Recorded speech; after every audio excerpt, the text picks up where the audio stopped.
साल में नक्सलवाद कितना कम हुआ ये पूरे देश ने देखा था। आप लोग मुझसे ज़्यादा यहाँ पर छत्तीसगढ़ को देखते रहे, कवर करते रहे। आज से 10 साल पहले का छत्तीसगढ़ देखिए और जब हमारी सरकार गई तब का छत्तीसगढ़ देखिए। नक्सलवाद कम हुआ, लगातार कम हुआ। नक्सलवादी क्षेत्र जिनको कहा जाता था उसमें विकास के काम शुरू हुए। तमाम हमारी योजनाएं जो थी, जिनके ऊपर इन्होंने आरोप लगाए, उन योजनाओं का चाहे वो जितने भी उपज थी हमारी वन उपज, उनको लेने की बात हो, स्कूल कॉलेज खोलने की बात हो, उद्योग खोलने की बात हो, चाहे हसदेव के जंगलों को बचाने की बात हो, हमने हमेशा जल, जंगल और जमीन का जो अधिकार है उनको देने का प्रयास किया और उस चीज़ में हम सकारात्मक कदम उठाते हुए हम सफल हुए कि नक्सलवाद को हमने काफ़ी कंट्रोल किया था।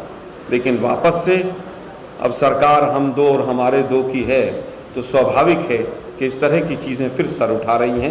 ये छत्तीसगढ़ के भविष्य के लिए ठीक नहीं। सरकार में जो व्यक्ति है वो ज़्यादा कारगर होता है किसी भी सवाल को उठाने के लिए। सरकार में जो व्यक्ति है वो अपनी आवाज़ को दमदार तरीके से ज़्यादा अच्छी तरह से उठा सकता है।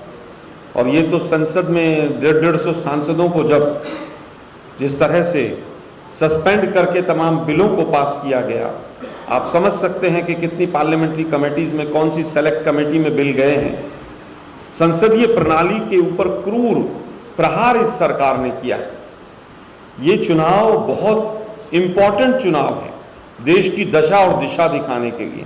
और ये बात मैं इसलिए नहीं कह रहा कि मैं कांग्रेस का प्रवक्ता हूं, मैं इसलिए भी कह रहा हूं कि कांग्रेस के प्रवक्ता से पहले मैं एक भारतीय नागरिक हूं कि जिस तरह से कुछ लोगों ने पूरी सरकार के ऊपर कब्जा कर लिया, ये हमारे लोकतंत्र के लिए ठीक नहीं, हमारे आने वाली पीढ़ी के भविष्य के लिए ठीक नहीं। सब कुछ प्राइवेटाइज हो जाएगा, सब कुछ बिक जाएगा, पीएसयू को पहले घाटे में ले जाएंगे फिर उसको बेच देंगे।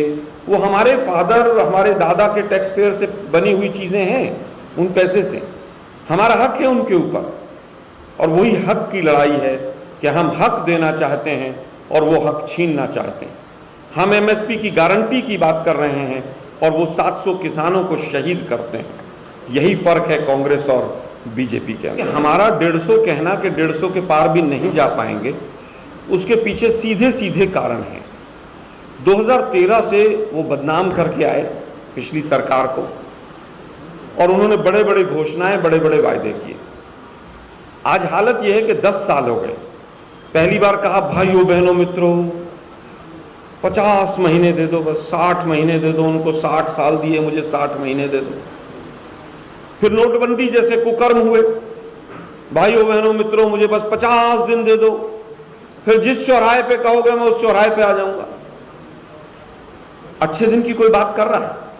वो startup India, make in India, बैठअप इंडिया, लेटअप इंडिया, पता नहीं कौन कौन से इंडिया शुरू किए थे।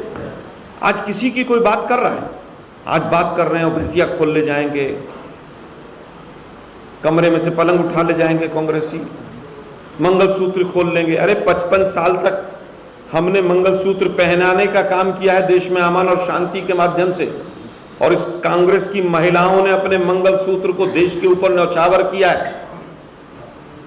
मोदी साहब जिस ऑर्गेनाइजेशन आरएसएस से आते हो उसको क्या पता बलिदान क्या होता है? आपके यहां तो चिड़िया भी नहीं मरी कभी। मुखबरी करते करते 60 रुपए की पेंशन लेके बुलबुल पे घूमते थे। देशभक्ति का पाठ हमें मत पढ़ाइए। हमने देश को आगे ले जाने का काम किया है।